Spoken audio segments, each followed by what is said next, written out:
vamos a recibir un ingreso, que son los intereses. Entonces, por eso la parte comercial es importante en la liquidez y las estrategias comerciales son necesarias cuando veamos el sistema de administración de riesgo de liquidez. Entonces, si ven un indicador que está por debajo del 1, ¿cuál es su estrategia financiera y cuál es su estrategia comercial, señor gerente? Listo. En control, esas actividades, esas estrategias funcionaron o no funcionaron. Ese indicador del IRL que teníamos en 0,9, ¿ya llegó al 1 o no ha llegado al 1? Entonces, ese indicador me sirve para poder hacer control a las acciones que me plantearon como estrategia. Aprobar planes de fondeo de contingencia. Es normativo. ¿Y qué es lo que pretende el plan de contingencia en cuanto a fondeo?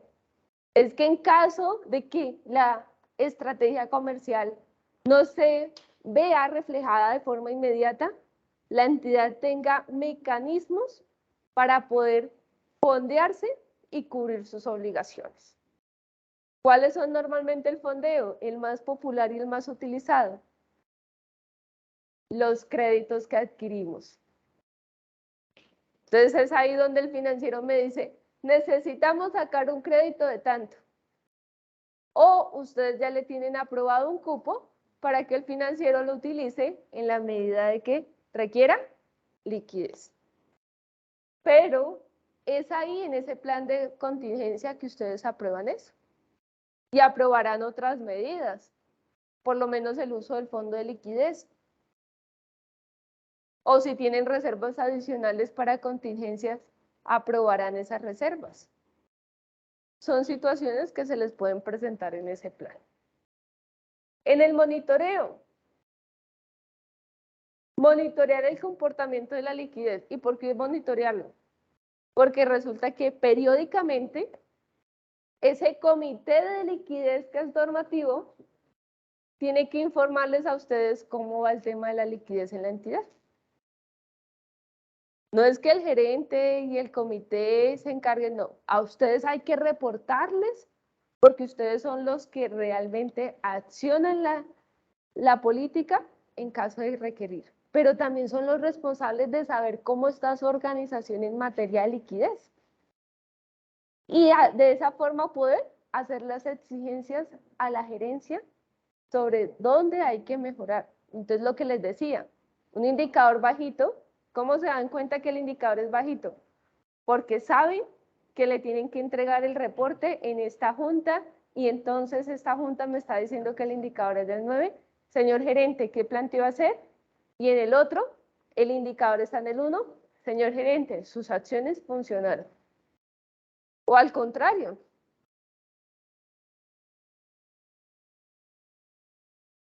Otras responsabilidades. Establecer las directrices en materia de ética. Volvió a aparecer el tema de ética. Entonces, una recomendación. El código de ética debe ser manejado de forma integral. Es decir, al código de ética debe sentar su oficial de cumplimiento, debe sentarse el gerente, debe sentarse el gestor de riesgo si lo tienen aparte y trabajarle porque tienen un enfoque. Y en el caso de liquidez, ¿qué dice? Pues tiene que revisarlo, tiene que mirar ese comportamiento ético. Pero además de eso, también tengo que mirar control interno, estructura organizacional y tecnología del mismo. Control interno lo tenemos claro. ¿Por qué? Porque es el que me garantiza que se esté dando el procedimiento de acuerdo a lo establecido. Estructura organizacional, ¿para qué? Para que el que me apruebe la operación no sea el mismo que realiza la operación. Entonces resulta que el que aprueba la operación también es el que puede moverme los bancos. Solito, solito, solito. Eso está mal. Porque estoy siendo juez y parte. Entonces me aprobé y muevo el dinero solito. Entonces, fíjese que por lo menos los bancos no lo hacen. Entonces, si hoy tienen cuentas con token, te entrega 2 tokens como mínimo y debe haber 2 autorizadores para hacer las transacciones.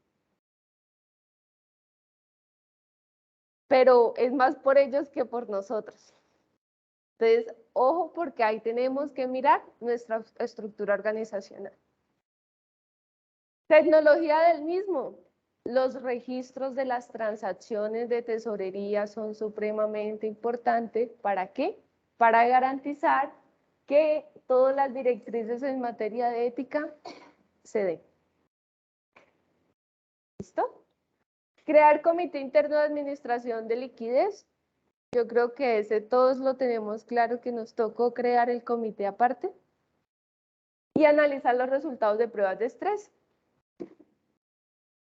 Y esas pruebas de estrés están asociadas ¿a qué? A su indicador. ¿Y por qué se hace pruebas de estrés? Pues tengo un resultado hoy, pero ¿qué pasa si el próximo mes no me entra la misma plata que me entró este mes? ¿Qué pasa si el próximo mes se me van 100 asociados más? ¿Qué pasa si el próximo mes no cumplo el objetivo de la colocación de créditos? Por eso hacemos las pruebas de estrés. Y aquí es donde nos anticipamos a el qué puede pasar. En pruebas de estrés, ¿qué es lo ideal? Que por más de que muestre escenarios de qué pasa, el indicador se siga manteniendo en 1. Si el indicador me disminuye, significa que tengo que empezar a hacer acciones para evitar que pase. ¿Listo?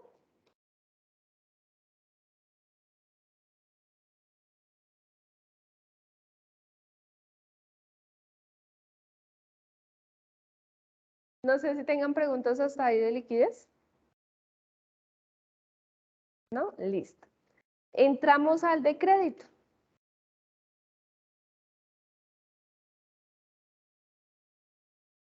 Muy específico el de crédito. Yo sé que a veces, muchas veces, valga la redundancia, muchas veces nos preocupamos demasiado por el de crédito, porque el de crédito está asociado a, venga, tenemos asociados que son muy antiguos y de un momento a otro no le vamos a prestar. Yo sé que es muchas veces esa es nuestra concepción. Pero ¿qué implica hablar del sistema de administración de riesgo de crédito? De que vamos a hacer todo lo posible para qué, para no tener ese famoso indicador de cartera muy alto. ¿Y ese indicador de cartera qué representa? Representa que nuestros asociados han incurrido en evento de riesgo de crédito. ¿Y cuáles son los eventos de riesgo de crédito? Incumplimiento total de la obligación y el no pago oportuno de la obligación son los 2 eventos que se caracterizan en este sistema. En conclusión, ¿qué queremos con este sistema? Evitar que los asociados no me paguen, que se traduce en el indicador de mora o de calidad de cartera. ¿Listo? ¿Qué hacemos acá? ¿O para qué sirve? Este sistema es uno de los que más ayuda a hablar de cultura del riesgo. Y cultura de riesgo en crédito, ¿qué implica? Una buena asesoría comercial. Una buena construcción de la solicitud de crédito. Un excelente registro de la data por parte de mi comercial. Eso hace parte de la cultura del riesgo. Un estricto cumplimiento a la política que ustedes mismos definen. Hace parte de la cultura del riesgo. Y cuando proponemos todo ese tipo de cosas, vamos diciendo la organización culturalmente está enfocada en riesgo. Genera prácticas de alto nivel técnico. Acá hablamos de especializarnos en metodologías de análisis, por ejemplo. Monitorear toda la actividad crediticia de la entidad para saber realmente, muchas veces tenemos un indicador de cartera muy alto. ¿Y por qué lo tenemos alto? ¿Qué hemos hecho y qué hemos dejado de hacer? ¿Conocemos realmente al asociado cuando le colocamos el crédito o no conocíamos al asociado cuando colocamos?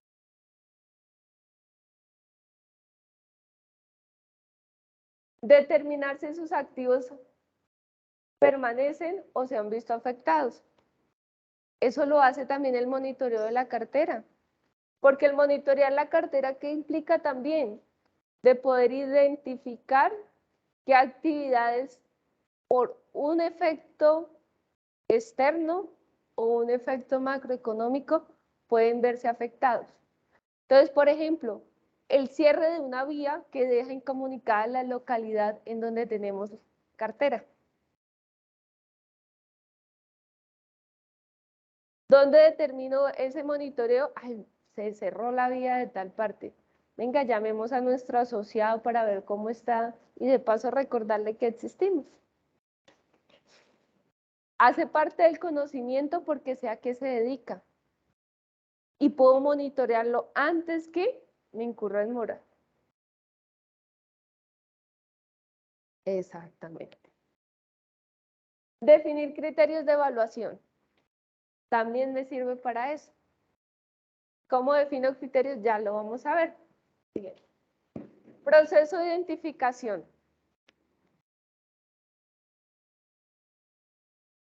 Identifico factores, yo como gestor de riesgo identifico factores y eventos y ustedes validan que esos eventos estén relacionados con la actividad y con el sistema. En este caso, ¿qué es? Perfil del deudor. ¿Cómo se me puede ver afectado un perfil del deudor? ¿Qué es el perfil del deudor? La actividad, la zona, la antigüedad. Verifico su capacidad de pago. Ese tipo de situaciones deben ir inmersas en esa identificación de factores y eventos de riesgo. ¿Qué debo mirar yo como junta directiva?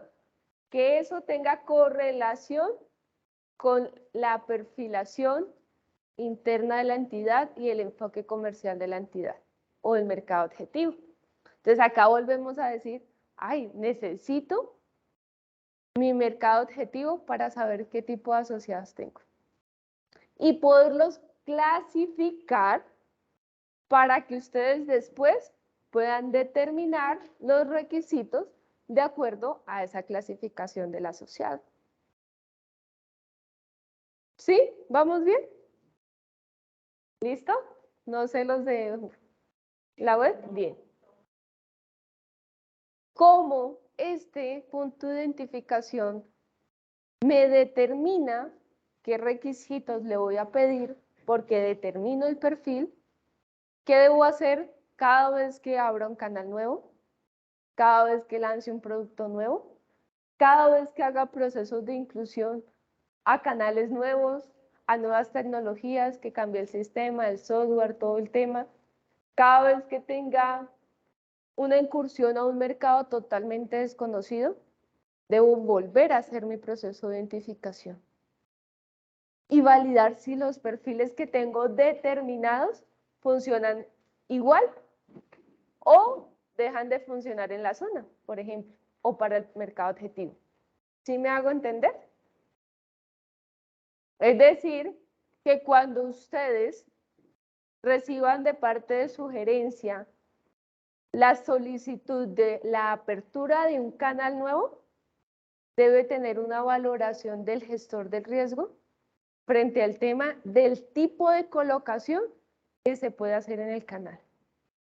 basado en una identificación de eventos y factores de los perfiles de la zona en la que se va a hacer la apertura del canal.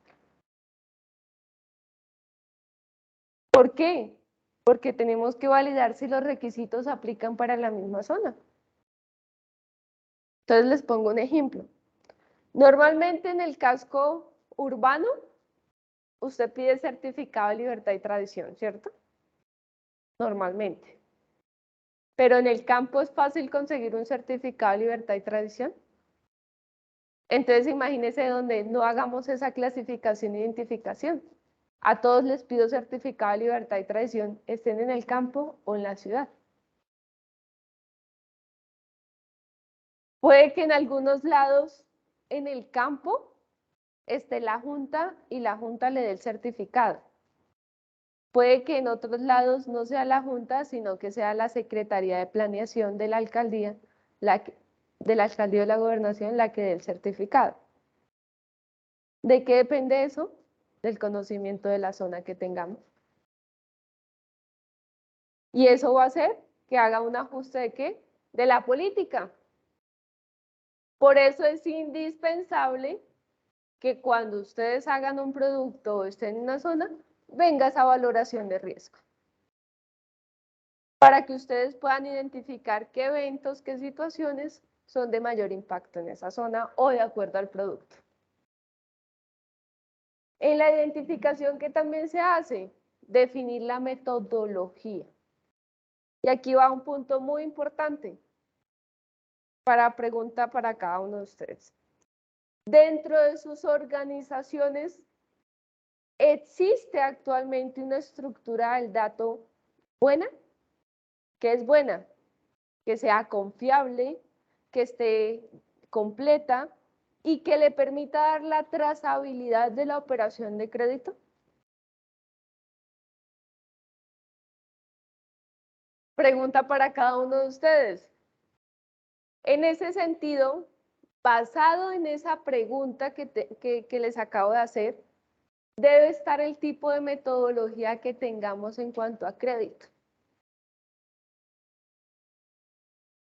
¿Por qué? Porque si yo no tengo esa información, no puedo construir una metodología cuantitativa que me permita realmente tecnificar lo llamado score. ¿Qué debo iniciar? Con un scoring de conocimiento, un scoring empírico para empezar a documentar la data y a futuro tener información. ¿Por qué? Porque ¿cómo hago la identificación de qué variables son más importantes si no tengo data? Lo hago de forma cualitativa. Las que por conocimiento de las personas encargadas del día a día dicen, esta me representa más, esta me representa. Es decir, es un proceso cualitativo más no cuantitativo. Y no está mal, realmente la norma lo permite, pero ¿cuál va a ser el propósito y cuál debe ser el propósito de cada uno de nosotros? Tecnificar esa metodología. ¿Listo?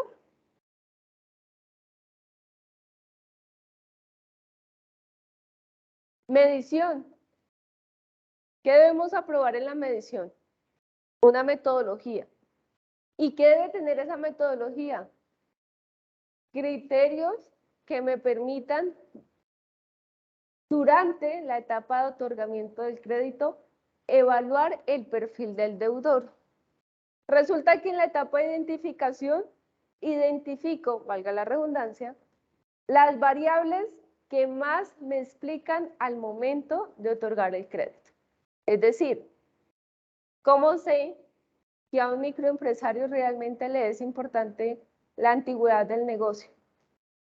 En el proceso de identificación. Y con base en esas variables que yo identifico de mayor o menor riesgo, empiezo a levantar lo que llamamos los scores o scoring.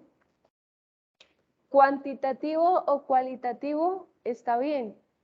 Lo importante es que nuestro enfoque a futuro hacia esa cultura de la gestión esté en propósito de documentar, registrar, sistematizar todo el ejercicio. Ahorita la pregunta también es, ¿realmente esa sistematización de las operaciones de crédito hacen parte de su planeación estratégica?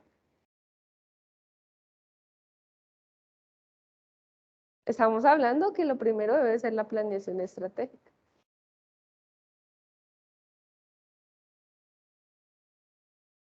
Aprobar las metodologías del comportamiento de cartera, aprobar las metodologías de la evaluación y monitoreo de cartera, aprobar las metodologías técnicas, analíticas y las políticas de los procedimientos de recalificación de cartera. Muchas metodologías. ¿Qué es importante tener en claro cuando ustedes aprueban? La norma no implica que ustedes sean los técnicos, para eso tienen la persona. Pero sí es importante que ustedes entiendan el impacto que tienen esos procesos cuando son aplicados. Por lo cual mi sugerencia es que no se queden solamente con lo que les dicen, sino que empiecen a indagar sobre el impacto y cómo ellas contribuyen a reducir el riesgo en la entidad. ¿Sí? No. ¿Muy enredada? Perfecto. ¿Alguna pregunta? ¿No? ¿En web alguna pregunta? Seguimos. Control.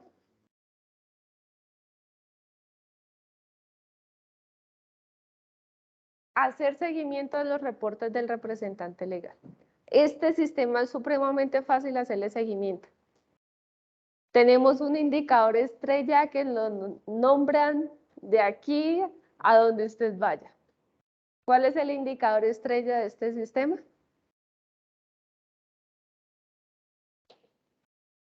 Total.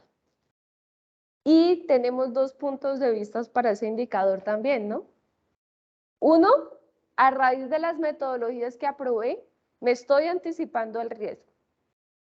Cuando hacemos procesos de evaluación de cartera, me estoy anticipando. El objetivo es que la entidad se anticipe y pueda determinar si los asociados que tengo hoy puede que en algún momento me incurran en mora o en incumplimiento. Y tengo el otro, que es el que me mide la materialización de ese incumplimiento. ¿Cuál es mi recomendación? En ese control es bueno que se miren los dos.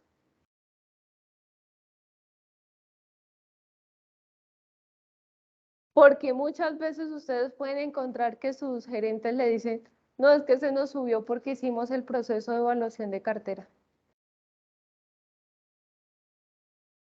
¿Pero realmente se le está materializando? ¿O realmente se le está materializando más de lo que proyectó que se le materializara?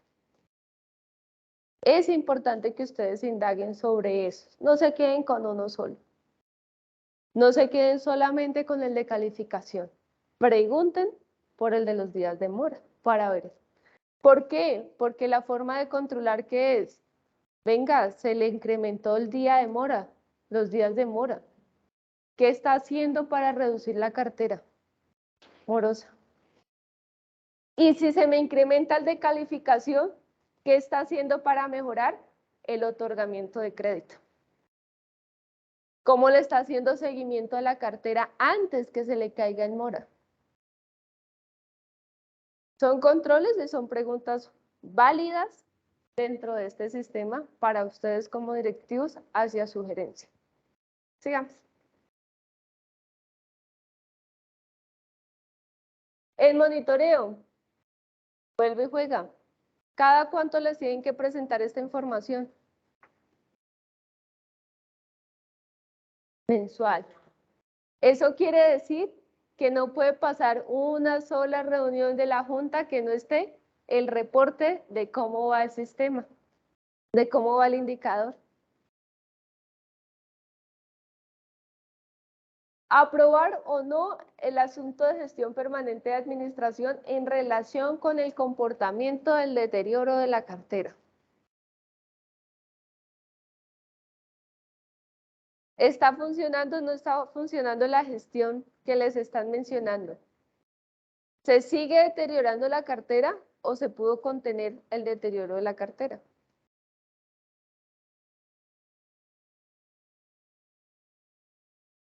Evaluar los procesos, el resultado del proceso de evaluación de cartera. Si de uno a otro me saltó mucho, por ejemplo, tengo un indicador del 5%, pero por proceso de evaluación de cartera me pasó al 15%, ¿qué pasó? ¿Qué estamos haciendo? ¿Tenemos que revisar nuestras políticas de otorgamiento? Puede que sí.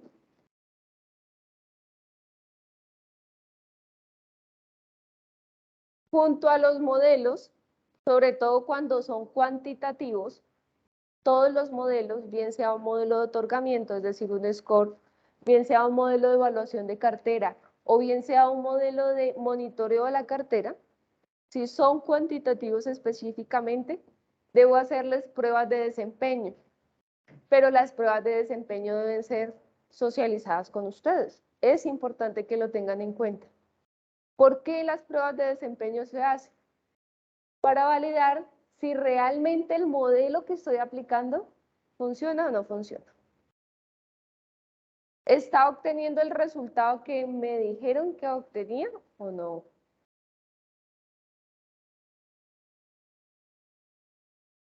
Validar el conjunto de indicadores, efectuar monitoreo periódico al cumplimiento de los lineamientos. Eso en cuanto a monitoreo. Otras políticas relacionadas o otras responsabilidades relacionadas a SARCE o al riesgo de crédito. Promover la cultura del autocontrol. ¿Por qué hablamos de autocontrol acá? ¿Por qué cree que se habla de autocontrol?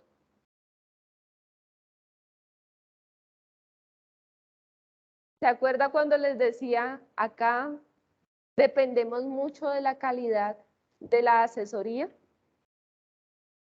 Porque autocontrol, yo no puedo colocar a alguien que me vaya y me acompañe al asesor todo el tiempo.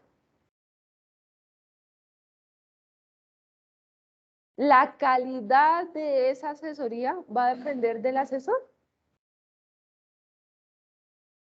Entonces, por eso se habla de autocontrol. Pero también hablamos, bueno, especifica que debe ser en en las actividades diarias asociadas a la recolección. ¿Quién hace la recolección? El asesor. Y el registro de la información. ¿Quién me registra la información? ¿El asesor?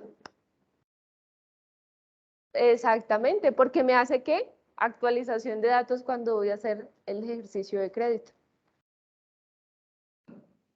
Establecer lineamientos sancionatorios sobre aquellos colaboradores funcionarios que incumplen las políticas adoptadas por el Consejo, la Junta o Junta frente al registro, custodia en general sobre la administración de la información. ¿Dónde cree que está eso?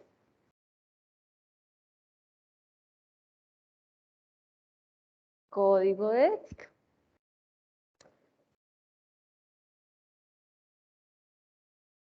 Aprobar las políticas, metodologías e indicadores de evaluación de calidad e integralidad de la base de datos de la organización. Y si ustedes se dan cuenta, este es el único sistema que la norma habla de actualización de datos. Otra vez, pero ya como un proceso, no como en SARLAT, que la actualización de datos es para mantener siempre el conocimiento de la sociedad. Acá habla de la actualización de datos como un proceso, un procedimiento. ¿Por qué cree que habla de la actualización de datos? Porque el dato es importante para pasar a los modelos cualitativos y poder hacer mucho más técnica la colocación del crédito. Yo sé que muchas veces, y dentro de lo que decía Ricardo también está el tema de que nos comparamos con las otras entidades y queremos hacer lo mismo de las otras entidades. Hoy en día el boom es el score. Todas las otras entidades pueden que tengan el score. Hoy en día el tema de colocar un crédito con solo la cédula. La pregunta es, ¿qué tanto conocemos a nuestro asociado para poderle otorgar el crédito con solo la cédula? y qué tan seguros estamos de que su actividad es desarrollada como la tenemos registrada. Pues que tenemos asociados que llevan 5 años sin actualizarnos datos, 10 años sin actualizarnos datos. Al fondo y...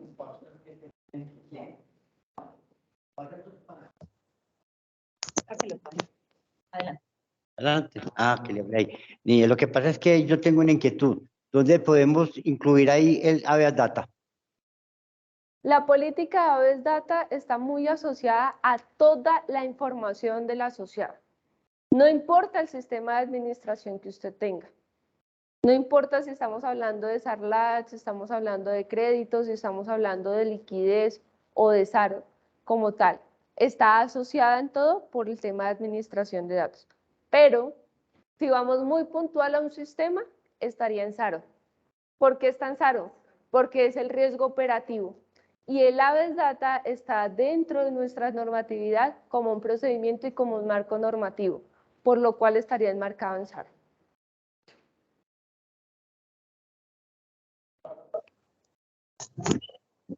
Yo creo que con el gobierno corporativo, con estos riesgos, hay que aprovechar el face to face, aunque estemos en la globalización. De todas maneras, estar en globalización, entra uno a la tónica de las TIC, ¿cierto? Por videos o... Pero en el face to face, con la atención del asesor al público, uno encuentra en la actualidad que hay mucho cambio en muchas entidades de personal. Entonces hay que mirar ahí dentro de la organización social la estrategia para inmediatamente llega un personal nuevo, empoderarlo de acuerdo a las políticas que tiene la organización, porque da como cierta distancia en atención a la gente. Total, y a eso hago también entonces un paréntesis, y es que si ustedes miran por lo menos el capítulo 1 de la circular, que habla del CIAR y habla de todo el componente integral de la administración de riesgos, pues hablamos de que sí o sí tenemos que organizarnos, y una forma de organizarnos es todo el tema de talento humano, incluida la capacitación. ¿Listo? Seguimos con un sistema que apenas estamos trabajando, que apenas estamos dando los primeros pinitos, y es el sistema de riesgo de mercado. Y dentro de este sistema, ¿qué es lo que tratamos de hacer? Disminuir la posibilidad de que perdamos valor. ¿En qué? En el juego de tasas y la rentabilidad de nuestros portafolios. ¿Está asociado qué?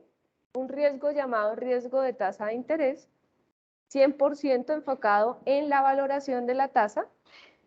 Una de tasa de cambio que puede que no nos afecte directamente, porque en ese momento nosotros no tenemos inversiones en el extranjero o no hacemos operaciones o tenemos portafolios en tasas del mercado. Sin embargo, puede que tengamos productos o tengamos productos en portafolios que entidades sí manejan por fuera. Y tenemos un riesgo de contraparte, y es a quién le pedimos crédito y dónde tenemos nuestro fondo de liquidez y nuestro fondo de inversiones. ¿El banco es confiable o no es muy confiable? La asociación donde tenemos la plática, si nos va a responder o no nos va a responder. Mercado, identificación. También me tienen que traer una tablita con todos los eventos asociados a qué. ¿Cómo me puede afectar un cambio de tasa? ¿Dónde el cambio de tasa se ve afectado? Por ejemplo, ¿la tasa de desempleo me afecta la tasa de inflación? ¿Y la tasa de inflación qué me afecta? Normalmente cuando incrementa la inflación, ¿qué hace el Banco de la República con la tasa?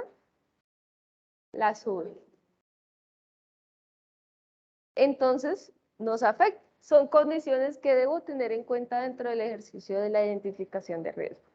¿Cuándo debo hacer identificación de riesgo de mercado? Cuando voy a incursionar en nuevos mercados, pero ya no es el mercado objetivo, sino el mercado inversionista propio. Entonces resulta que nunca he hecho operaciones en acciones, nunca he comprado una acción, pero nos dio por comprar una acción. Debo tener esto. Valoración por parte del gestor de riesgo de mercado. Instrumentos de inversión. Nunca había hecho transacción con divisas. Voy a hacer una transacción con divisas. Identificación de eventos por parte del gestor. Nuevas operaciones de tesorería. Entró al banco, entró a Colombia, bancos nuevos. Luloban, Nuban. ¿Le vamos a meter o no lo vamos a meter? Debo tener identificación y factores de eventos por parte del gestor de mercado. Por lo cual la matriz debe traer eso. Medición. Acá la super me estableció un modelo de medición, ¿cierto? Pero además también me dice que ese modelo tiene un anexo que me va a estar actualizando mensualmente, que es un tema de tasas. Pero es que adicional a eso, ¿ustedes se acuerdan que el supervisor hizo capacitación sobre modelos de tasación? Para este ejercicio es importante que dentro de sus organizaciones esté claro y documentada la metodología de cómo defino las tasas de captación y de colocación. ¿Listo? Establecer criterios para la definición de los límites de pérdida o los niveles máximos de exposición de mercado. Su gestor, su gerente tiene que entregarles a ustedes, miren, con la valoración de los eventos de riesgo. Máximo podemos invertir en este instrumento en tanto, para que la pérdida no supere tanto en caso de que se materialice un evento de riesgo. Listo. Control. ¿Qué deben validar? Que los mecanismos que ustedes han aprobado sean los que se estén dando. Entonces, por ejemplo, resulta que su gestor de riesgo dice, hicimos la valoración de la tasa del valor del dólar, porque tenemos una inversión de tal cosa en dólares. Y resulta que ustedes ni idea sabían que la cooperativa transaba en dólares. ¿Listo? Eso tienen que validar dentro del ejercicio de monitoreo. Aprobar los lineamientos de control interno para su revisión, su verificación. Aprobar las actuaciones en caso de sobrepasar o exceder. Entonces, por ejemplo, puede que ustedes tengan una alianza en este momento con un banco X. Pero resulta que el banco X, por X o Y motivo, valga la redundancia, bajó las tasas de interés de los productos de captación. Y al hacer eso, la diferencia en ese descalce de tasas no es positivo para la entidad. Ustedes asumen si deciden o no deciden mantener el riesgo. Solamente ustedes pueden decidir el tema, realmente. ¿Listo? Para que lo tengan en cuenta. Monitoreo. ¿Qué vamos a monitorear? Que las operaciones me mantengan en los niveles de exposición óptimos. ¿Cuáles son los niveles de exposición óptimos? Pues los que ustedes definieron en la metodología anterior. ¿Cuál sería lo ideal? Que siempre nos diera ganancia, rentabilidad. Otras responsabilidades. ¿Qué dice? Establecer lineamiento de código y ética. Y aquí volvemos a lo mismo que en liquidez. la persona que me aprueba las operaciones no debe ser la misma que ejecuta la operación. Y si ustedes identifican, la super es muy específica y muy clara en este sistema del back, del front y del middle.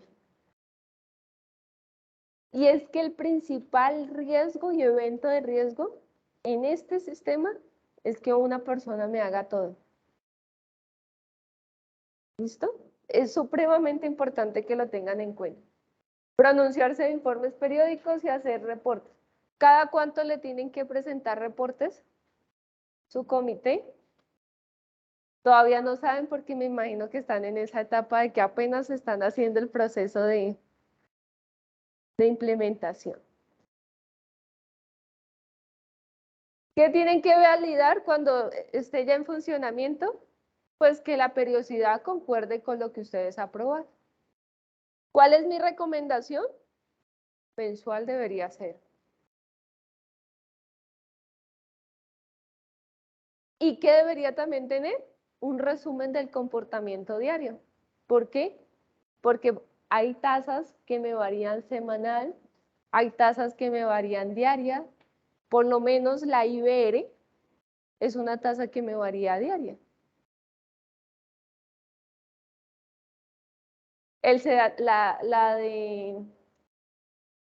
¿La de qué?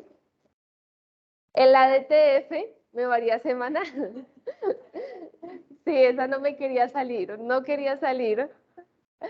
Es que normalmente es el CDAT el que tenemos con esa tasa, entonces estaba ahí. Diga. Llegamos al riesgo operativo. ¿Y qué pasa con el riesgo operativo? ¿Qué debo yo exigir dentro del riesgo operativo para hacer un proceso de identificación? Ya hablamos que por lo menos para SARLAT debo tener estudio de mercado, para crédito debo tener estudio de mercado, para riesgo operativo debo tener algo completamente claro dentro de nuestras organizaciones y es los procesos. Es decir, que lo primero que debe pasar por el consejo, por la junta, si no ha pasado, el mapa de procesos. Si no ha pasado, es hora que pase. Y si ustedes no se acuerdan del mapa de procesos, es bueno que pidan a su gerente la retroalimentación del mapa de procesos. ¿Listo? Porque de acuerdo al mapa de procesos, la organización estructura los procesos y los procedimientos. Y cuando yo tengo procesos y procedimientos estructurados y actualizados, puedo hacer la primera etapa, que es la identificación. ¿Listo? Porque si no los tengo, en ese proceso de identificación, todo lo que esté por fuera de lo documentado ya es un evento de riesgo. ¿Listo? ¿Qué trata de mitigar el riesgo operativo? Pues que por fallas en los procesos, en la operatividad, se incurran pérdidas. Hay dos riesgos supremamente asociados al tema y son consecuencia de cuando yo caigo en riesgo operativo, que es el riesgo legal y el riesgo reputacional. Pero son consecuencias. Entonces, Aves Data, ¿qué pasa si no respeto la ley de Aves Data y le doy información suya a su esposa sin su conocimiento? Resulta que se pone bravo porque tiene un crédito que no sabía la esposa que tenía, le causamos pelea con la esposa hasta el divorcio. ¿Qué hace el señor? Nos demanda por incumplimiento de la ley de Aves Data. ¿Y el incumplimiento que implica? Una sanción. Y ahí incurrimos en riesgo legal. Y reputacional de paso. ¿Qué va a hacer el señor? ¿Qué le va a decir a los amigos? ¿Qué le va a decir a los amigos si le causamos el divorcio?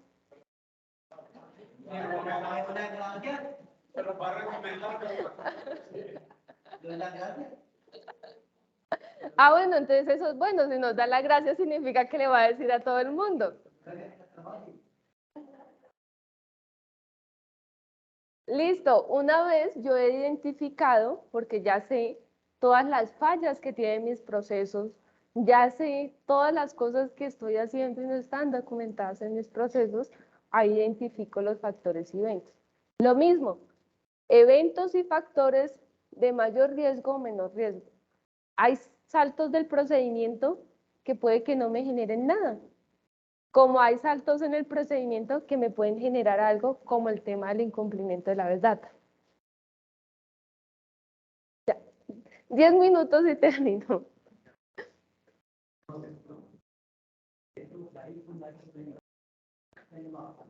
No me demoro, ya. ¿Cuándo tengo que hacer identificación de riesgos y eventos en SARO? Cuando tengo un proceso y un procedimiento nuevo. Cuando lo modifico. Resulta que incluí biometría en el proceso de vinculación. Ya, a ese proceso de vinculación tengo que hacerle evento de riesgo. Identificación de eventos y monitoreo de riesgo. ¿Listo? ¿Qué hago en la medición? Debo aprobar como junta una metodología que me permita valorar cómo ese impacto y esa probabilidad puede aumentar o disminuir. ¿Y cómo la valoro? ¿Cómo sé que 5 es bueno o 1 es malo? ¿Sí? ¿Cómo sé que cuando estoy diciendo que hay una probabilidad de que me ocurra 5 veces es bueno o es malo? Eso lo tengo que aprobar dentro de la metodología, ¿listo? ¿Qué deben identificar para todas las metodologías? Que ustedes tengan un punto de corte donde puedan decir, ¿es bueno o es malo? ¿Listo? Aprobar criterios para la definición de medición y el máximo de exposición. Y esto está asociado al riesgo inherente y al riesgo residual. ¿Qué es el riesgo inherente? El riesgo que se da por sí solo, con lo que tenemos, con el procedimiento que tenemos. Y el residual es el que me queda después de hacer controles. Entonces, ¿cuál es el objetivo? Que el residual sea menor al inherente. Y es lo que ustedes deben validar dentro del resultado que les entregue su gestor o su gerente. Tengo un riesgo inherente del 10, mi riesgo residual debe ser del 8, del 7, del 5. Un ejemplo. En control, ¿qué debo hacer cuando ese riesgo inherente me supera el tope máximo? Un ejemplo, 10. Un plan de acción. Entonces, volvemos a lo que hablamos hace un ratico de qué debo hacer. Señor gerente, este riesgo resulta que por desconocimiento de los asociados estamos en una posibilidad alta de que nos hagan un fraude. Señor gerente, ¿cómo hacer para actualizar la información de nuestros asociados? ¿Cuál es su plan de acción para realizar esa actualización? ¿Sí? Por eso es importante conocer cuáles son los más altos y los más bajos. Aprobar acá en SARO entran tres términos, tres planes supremamente importantes. La pregunta que tenemos desde la web es, ¿el riesgo es inherente a los productos ofrecidos ya que el riesgo va unido a ellos? Ejemplo, si voy a colocar un servicio de préstamo de línea 1. Bueno, no sé qué significa con el tema de línea de 1, pero sí, tenemos riesgos inherentes que yo incluso ni siquiera puedo controlar. Entonces, un ejemplo es, por ejemplo, cuando yo como entidad decido asumir el riesgo a prestar créditos a emprendedores. Literal, emprendedores, 0, no conozco, 0. Por más que yo ajuste mi procedimiento y coloque pasos para poder identificar, Eso es un riesgo inherente que está dentro del desarrollo de la actividad porque él apenas va a iniciar su proyecto.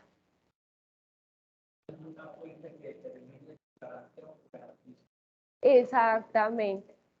¿Dónde está el tema? Es que los únicos que pueden decir si asumen o no asumen el riesgo es la junta directiva. ¿Qué debo yo hacer como gestor y decirle, junta directiva, tenga en cuenta que por más controles que le coloque al procedimiento, en sí, esa operación es riesgosa? Exactamente. Total. No sé si así de pronto le quedó más claro. Ok. En control hay 3 términos importantes. Plan de contingencia, plan de continuidad y plan de seguridad de la información. No son iguales, pero todos van en la misma línea. Resguardar a la entidad y establecer un plan de acción en caso que un evento se me materialice. Entonces, los planes de contingencia, ¿qué son? Son por áreas, son por procesos y deben tener dentro de su estructura el qué puede pasar, qué hacemos si pasa esto, específicamente con los eventos de mayor riesgo, qué deberíamos hacer y cómo deberíamos actuar si se nos materializa un riesgo que me representa un riesgo alto. El plan de contingencia por proceso o por área. Plan de continuidad de negocio. Sumo todos los planes de contingencia y desde la óptica comercial valido cómo le doy continuidad al negocio mientras se ejecutan los planes de contingencia. Y plan de seguridad de la información. ¿Cómo resguardo mi data ante cualquier eventualidad y ante cualquier situación? Y la data es todo. No solamente lo que tengo en el core de negocio. La data es lo que tengo en los correos, lo que tengo en mi nube, lo que tengo en físico. ¿Listo? ¿Claro la diferencia y el tema de las 3? ¿Por qué son necesarios? Porque me ayudan a reaccionar ante la eventualidad de un evento. Entonces, ¿qué le debo exigir a mi gerente? Presénteme los planes de contingencia, presénteme el plan de continuidad y presénteme el plan de seguridad de la información. ¿Qué deben ustedes validar en esos planes? Que realmente esté asociado a eventos de riesgo identificados. Listo. La última etapa es la de monitoreo. ¿Y qué busca el monitoreo? ¿O qué deben presentarles a ustedes? ¿Cómo va ese riesgo inherente? ¿Cómo va ese riesgo residual? Eso es lo que le deben presentar a ustedes dentro del ejercicio. En caso de que un riesgo inherente, por más de que yo le aplique control y ese riesgo residual sigue siendo igual al inherente, ¿quién debe asumir la posición de aceptarlo o no? Ustedes. ¿Por qué? Porque tienen alianzas, porque consideran que efectivamente es una apuesta. Ustedes son los que deben aceptar. ¿Eso qué quiere decir? Que el gestor de riesgo que le debe presentar le debe decir, mire, estos son los eventos, esto es lo que hemos hecho, ¿se mantiene el riesgo? ¿Lo mantenemos o no lo mantenemos? ¿Seguimos con el producto de prestarle a emprendedores o no? ¿O nos retiramos de ese mercado? En algún momento me acuerdo cuando estaba con todo el tema del entregar armas y de la desmovilización de las FARC, una de las cosas que más se habló en el sector cooperativo fue prestarle a ellos. Exactamente. Es un riesgo que los que tenían que decidir si lo asumían o no lo asumían, los consejos y las juntas directivas. Esa es la responsabilidad real que ustedes tienen dentro del ejercicio de administración de riesgo. En conclusión, y ya para terminar, tenemos otras responsabilidades y es hacerse pronunciamiento y dejar constancia de los riesgos que ustedes asumen y que definitivamente no asumen. Y ya para terminar, 3 cosas. Planeación, que todo lo que le presenten estén de acuerdo a su objetivo y que todo riesgo o el apetito del riesgo debe ser presentado a ustedes ¿para qué? Para saber si lo asumen o no lo asumen como organización. Listo, ya por parte de nosotros no es más, ya para dar ya finalizado el evento, pues le damos la palabra al señor Vicente para que dé el respectivo cierre, presidente de la Federación.